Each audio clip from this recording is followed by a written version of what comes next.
Hello दोस्तों, स्वागत है एग्ज़ाम ब्रदर्स में। तो कैसे हैं आप लोग? मुझे उम्मीद है आप लोगों की एग्ज़ाम की तैयारी बिल्कुल अच्छी चल रही होगी। तो आज मैं आप लोगों के लिए लेकर आ गया हूं ब्रीथ का ऑब्जेक्टिव क्वेश्चन, जो आपके एग्ज़ाम के पॉइंट ऑफ व्यू से बहुत इंपॉर्टेंट है बाबू। और ये सारे क्वेश्चन हर बार ऑब्जेक्टिव टाइप क्वेश्चन में आपको देखने को मिलते हैं। तो इसको देखकर आप ज़रूर जाइएगा। आइए शुरू करते हैं बिना किसी देरी के। देखिए, पहला क्वेश्चन हमारा क्या है बाबू? क्वेश्चन हमारा कह रहा है कि ब्रीथ की कितनी स्पर्श रेखाएं हो सकती हैं। यानी किसी भी ब्रीथ पर अगर हम स्पर्श रेखाएं खींचते हैं तो ये स्पर्श रेखाएं अनंत होती हैं। यानी किसी भी ब्रीथ पे अगर हम स्पर्श रेखा खींच सकते हैं ना बाबू, तो वो क्या हो जाएगी? अनंत हो जाएगी। ठीक है, तो इसका आंसर हो जाएगा अनंत। क्या हो जाएगा? अनंत। कहीं कहीं आपको अपरिमित भी मिलेगा। ठीक है, तो इसमें घबराने वाली कोई बात नहीं है। ठीक है, या फिर ऑप्शन में आपको ऐसे भी देखने को मिलता है। ठीक है ना बाबू? तो अनंत, अपरिमित या इनफाइनाइट। ठीक है, चलिए अगला सवाल है, किसी ब्रीथ की स्पर्श रेखा उसे कितने बिंदु पर प्रतिच्छेद करती है। यानी किसी भी ब्रीथ की जो स्पर्श रेखा होती है ना, उसको एक बिंदु पर स्पर्श करती है। कितने बिंदु पर? एक बिंदु पर। और जिसे हम लोग स्पर्श बिंदु कहते हैं। क्या कहते हैं बाबू? स्पर्श बिंदु। तो किसी ब्रीथ की स्पर्श रेखा उसे एक बिंदु पर स्पर्श करती है।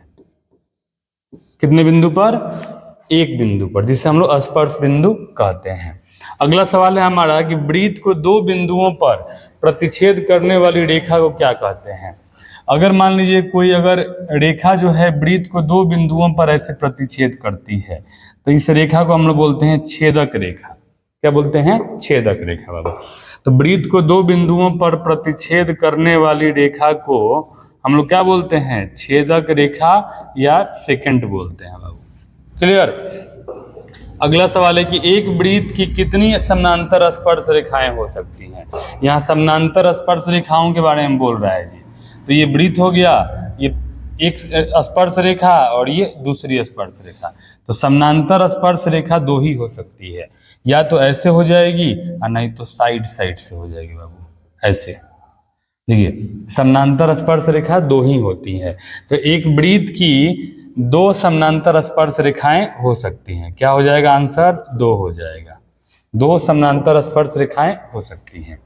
अगला क्वेश्चन कह रहा है कि ब्रीथ तथा उसकी स्पर्श रेखा के उभयनिष्ठ बिंदु। ब्रीथ तथा उसके स्पर्श रेखा के उभयनिष्ठ बिंदु को हम लोग बोलते हैं स्पर्श बिंदु। क्या बोलते हैं बाबू? स्पर्श बिंदु। याद रहेगा ना कि ब्रीथ तथा उसकी स्पर्श रेखा के उभयनिष्ठ बिंदु को हम लोग कहते हैं स्पर्श बिंदु। क्लियर?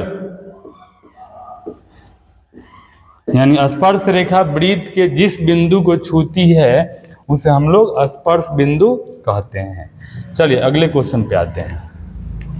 अगला क्वेश्चन है कि ब्रीथ के केंद्र पर कितना कोण बनता है। मान लीजिए बाबू, ये आपका ब्रीथ हो गया, ठीक है, और ब्रीथ के केंद्र पर कितना कोण बनता है।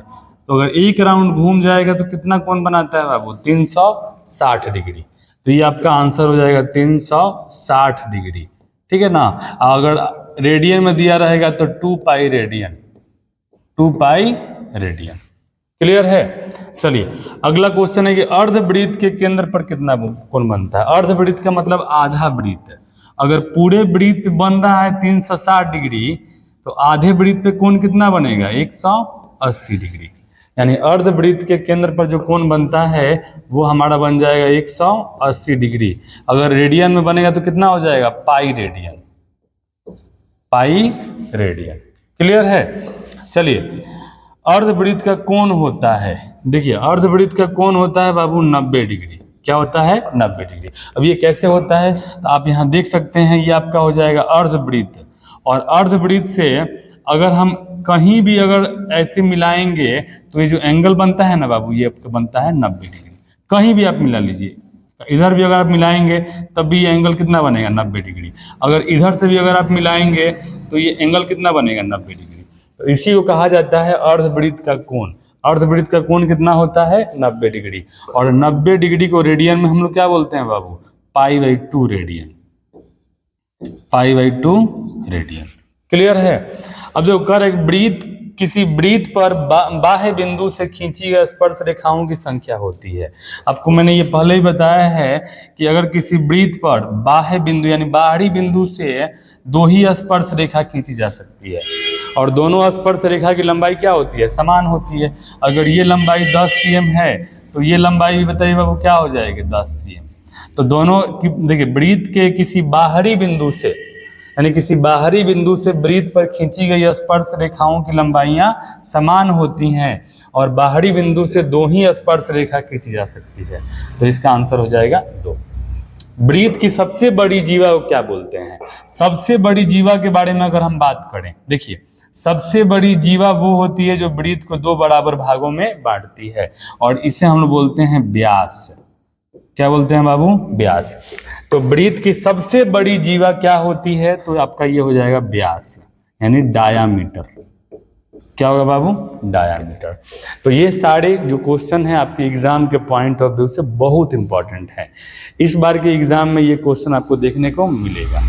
मुझे उम्मीद है आपको ये वीडियो अच्छा लगा होगा। थैंक यू, धन्यवाद।